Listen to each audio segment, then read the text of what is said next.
뭐 이런 어려운 말이 나오니까 여러분들이 막 골치가 아픈 거야. 무슨 말인지 이해도 안 되고. 임상 3-33 임상 결과를 분석을 해보니까 이게 성공입니다 또는 실패입니다. 자, 보면은 이제 어제 전환사채 발행, 그러니까 뭐 동시다발적으로 막 나온 거잖아요. 전환사채 발행 결정이 나왔고, 그 다음에 자기 주식 처분 결정이 나왔고, 최대주주 변경을 수반한 주식 양수도 계약 체결이 나왔고, 뭐 이렇게 이제 동시다발적으로 뭔가 나오긴 나오는데 내용을 보니까 뭔 말인지 모르겠고, 이것도 보면은 이거잖아요. 뭐 당사의 최대주주인 양원석 대표이사가 보유 중인 GTBNT 부통주를 양도한다. 그러니까 누구한테 이제 판다. 이런 내용이 나오는데 밑에 보면은 이런 말이 나오잖아요. 양수인은, 그러니까 한마디로 인수를 해가는 베이사이드 프라이빗 쿼티 주식회사는 본 계약 체결 이후에 그 경영 참여형 사모집합투자기구를 또다시 설립하고 그 사모집합투자기구가 대주주인 투자목적회사를 설립할 예정입니다. 양수인의 본계약상 지주 및 본계약에 따른 권리 의무를 투자목적회사에 양도한 사항이 본공계약에 포함되어 있다. 여기 GTBNT 기존 최대주주인 양원석은 본주식 양수도 계약을 통해 취득한 주식양도 매매대금을 재원으로 해서 또다시 양수인이 설립 예정인 경영 참여형 사모집합투자기구에 출자한다. 이 뭔 개소리야? 그리고 나서 자사주 매각을 하는데 자사주 매각도 얘네들한테 파는 거예요. 그러니까 베이사이드, 베이사이드에 파는 거고, 그 다음에 전환사채도 베이사이드가 발행을 한다.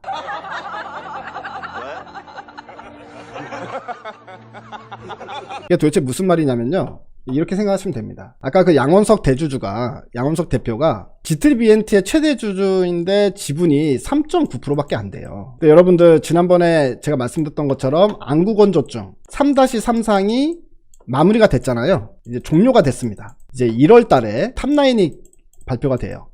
그러니까 한마디로 결과가 발표가 된다는 얘기죠. 임상 3-33 임상 결과를 분석을 해보니까 이게 성공입니다 또는 실패입니다. 이걸 이제 발표하는 날이 1월 중순쯤에 이제 예정이 돼 있어요. 그래서 1월 중순쯤에는 3-3 탑라인이 발표가 되는데, 제가 봤을 때는 이거예요. 양 대표가 자기 지분이 3.9%면 안구건조증이 성공하게 되면 어떻게 되겠어요? 기관 투자자, 외국인 투자자든 왕창 사들어오는 사람들이 생길 거 아닙니까? 그죠? 왕창 사들어오는 사람들이 생기게 되면 어떻게 돼요? 자기보다 지분이 높은 누군가가 분명히 발생이 된다. 그렇게 되면 어떻게 됩니까? 결국에는 대주주 자리를 뺏길 수도 있다라고 생각을 하는 거죠. 근데 3.9%에서 그럼 본인이 지분을 늘리면 되는데 돈이 없잖아요, 돈이. 그러니까 자기는 돈이 없어서 3.9%에서 지분을 더 늘릴 수는 없고, 만약에 안구건조증 이게 성공을 하게 돼서 누군가가 왕창 사들어오면 대주주가 위협을 받을 수가 있다. 경영권에 대한 위협을 받을 수가 있다라는 생각을 한 것 같아요. 그래서 이 양 대표가 어떻게 한가 하면 자기 우호 투자 지분을 확보를 한 거예요, 보니까. 그래서 이 우호 투자 지분으로 들어온 게 지금 이 지분을 인수했다는 얘네들인 거지. 이름이 뭐라? 베이사이드. 베이사이드가 얘의 우호 지분의 세력으로 이제 들어와 준 것 같다라는 부분이고요. 그럼 이제 어떤 식으로 가느냐? 그러니까 인수인인 베이사이드라는 데가 사모펀드예요, 사모펀드인데 얘네들이 펀드를 하나 더 설정을 하는 거야. 펀드를 하나 만들죠. 근데 이 펀드가 경영을 참여하는 집합투자 펀드를 만든 거예요. 여기에 이 펀드의 대주주가 결국에는 양 대표가 되는 거야. 즉 양 대표가 3.9%를 베이사이드한테 팔아서 양 대표는 돈이 생기잖아요, 매각 금액이. 그럼 이거를 여기에 들어가는 거예요, 여기 대주주로. 그래서 경영권을 보장을 받는 거죠. 경영권은 보장을 받는데 이제 지분은 GTBNT에 대한 지분은 하나도 없지만 GTBNT의 최대 주주의 대주주가 되는 거예요.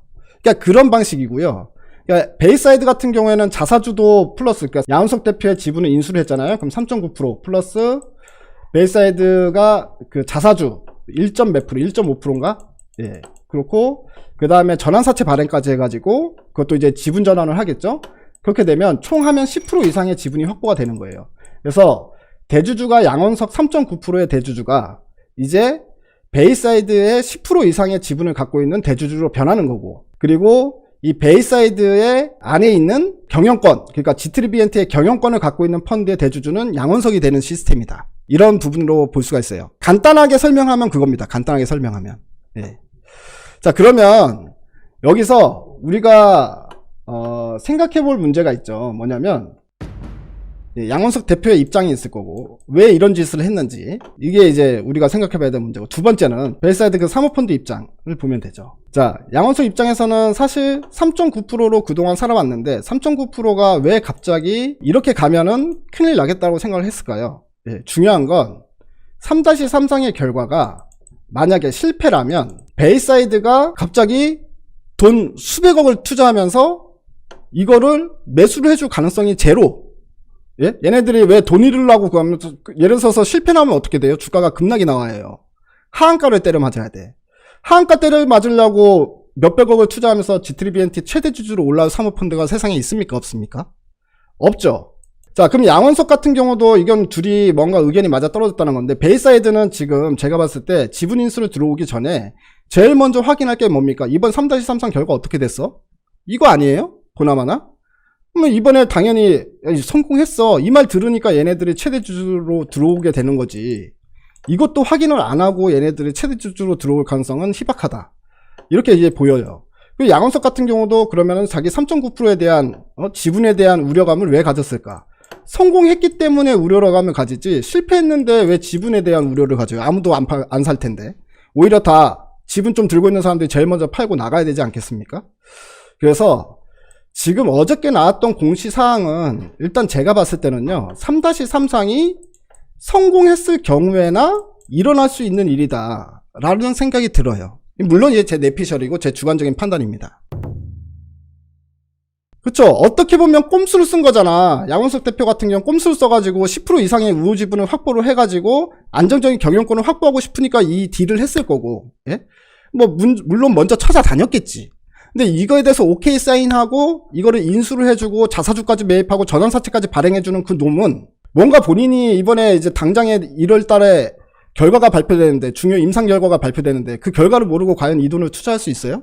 일단은 결과는 눈에 보이는 거 아니냐라고 이제 저는 생각이 듭니다. 그래서 오늘 어제 그 얘기 나오고 막 주가가 막 툼에 나오고 주가 급락이 나왔잖아요. 어저께 나온 내용은 일단 기본적으로 이거는 3-3상에 대해서 우리가 탑라인 결과를 보지 않아도 이거 성공이네 라고 생각이 든다, 이렇게 이제 보여지는 거죠. 근데 이제 그거는 물론 제 개인적인 의견이기 때문에 여러분들이 뭐 좀 더 다들 나름대로 공부를 좀 더 해보시고 나름대로 또 이제 추론도 좀 해보시고, 뭐 GTBNT에서 다른 관점에서 이야기하는 사람이 있으면 그것도 들어보시고, 그리고 나서 여러분들이 판단을 하셔야 되겠죠. 나도는 소문이 뭐 이런 거 있잖아요. 3-4상을 또 진행한다. 네, 3-4상을 진행할 가능성들이 막 요즘에 막 소문으로 막 돌고는 있는데, 루머로. 만약에 3-3은 성공을 했어. 근데 3-4상, 그러니까 한 번 더 임상을 한다라고 하면은 그거는 정말 실망스러운 거예요. 왜냐면 다들 3-1상도 성공했죠. 3-2상도 성공했죠. 3-3상까지 성공했어. 데이터 확보, 그러니까 환자 수가 1,500명 이상 되면은 거의 데이터가 완전히 확보가 된 거거든요. 근데 3-1, 2, 3을 합치면 1,500명 가까이 돼요. 그러니까 뭐 굳이 여기서 3-4를 또 할 필요가 있나 싶은 생각이 듭니다. 근데 무슨 계속 시장에서는 그런 루머가 돌고 있는데, 이제 루머다 보니까 이걸 확인할 수가 없으니까, 좀 애매모호한 건데, 일단 그게 만약 팩트라고 하면, 그때는 도망가야 될 것 같은 게 맞는 것 같아요. 그때는 도망가야 된다 싶은 생각이 드는데, 그거는 이제 저도 알 수가 있는 부분이 아니기 때문에, 나중에 또 혹시나 코멘트 할 기회가 있으면 코멘트를 좀 해드리겠습니다.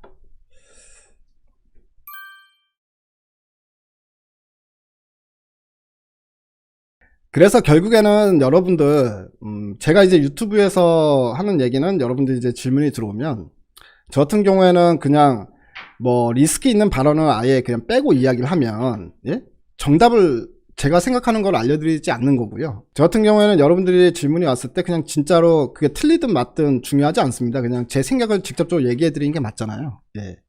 그래서 어저께 이제 그런 사태들, 일련의 사태들이 장 끝나고 발생이 됐는데 이걸 어떻게 해석할 것이냐 라는 부분에 대해서 저도 제가 딱 드는 생각을 그냥 가감없이 말씀을 드리는 거고요.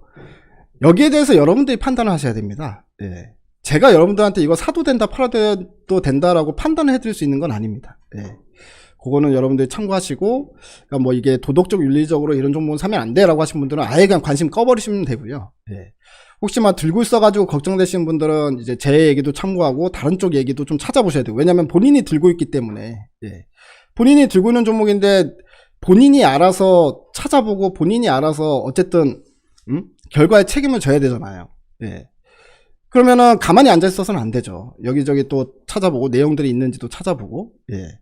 그리고 이제 맞습니다. 로터님이 말씀하신 것처럼 저한테 질문이 들어오면 저는 그냥 제 스타일 자체가요. 예.